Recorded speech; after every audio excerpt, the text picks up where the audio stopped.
The dolorous passion and death of our Lord Jesus Christ. Chapter 56. Joseph of Arimathea requests the body of Jesus from Pilate. Quiet was scarcely restored to Jerusalem after all those frightful events, when Pilate, already so terrified, was assailed on all sides with accounts of what had occurred. The council of the Jews also, as they had determined to do that morning, sent to him for permission to break the legs of the crucified, and thus put an end to their life, for they wanted to take them down from the cross, that they might not hang thereon upon the Sabbath. Pilate dispatched some executioners to Calvary for this purpose. Just after that, I saw Joseph of Arimathea, a member of the council, going to Pilate.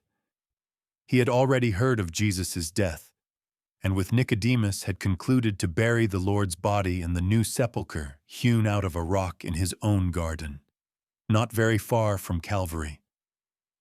I think I saw him outside the gate as if examining or reconnoitering the premises. Some few of his servants were already in the garden, cleaning it and arranging things inside the sepulchre. Nicodemus had gone to buy linen and spices for preparing the body for burial, and he was now waiting for Joseph. Joseph found Pilate very anxious and perplexed. He begged openly and fearlessly that he might be allowed to take the body of Jesus, the King of the Jews, down from the cross, as he wanted to lay it in his own sepulchre. Pilate's anxiety increased on beholding so distinguished a man begging so earnestly to be permitted to honor the body of Jesus, whom he himself had caused to be ignominiously crucified.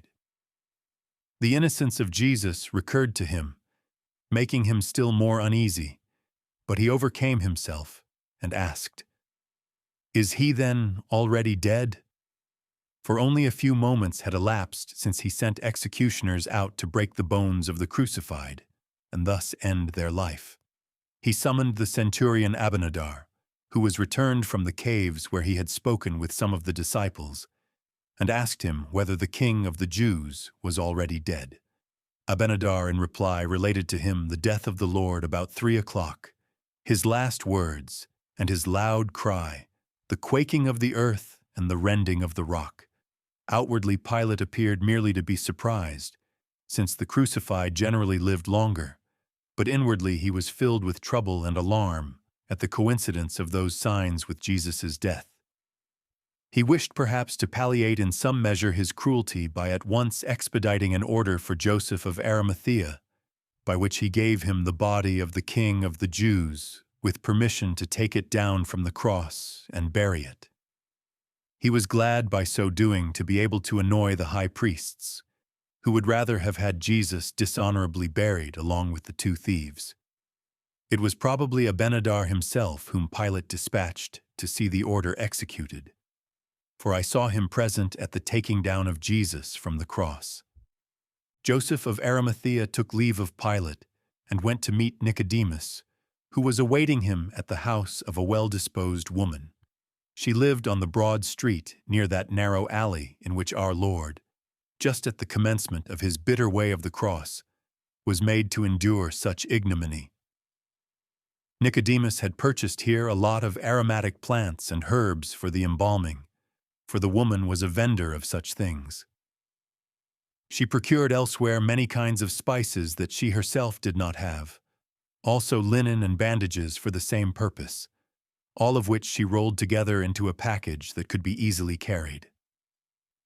Joseph of Arimathea went himself and bought a winding sheet of cotton, very fine and beautiful, 6 ells long and several wide.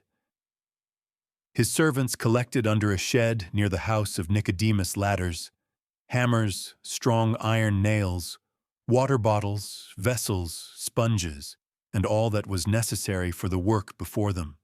The smaller objects they packed on a light litter or hand barrow, almost like that upon which the disciples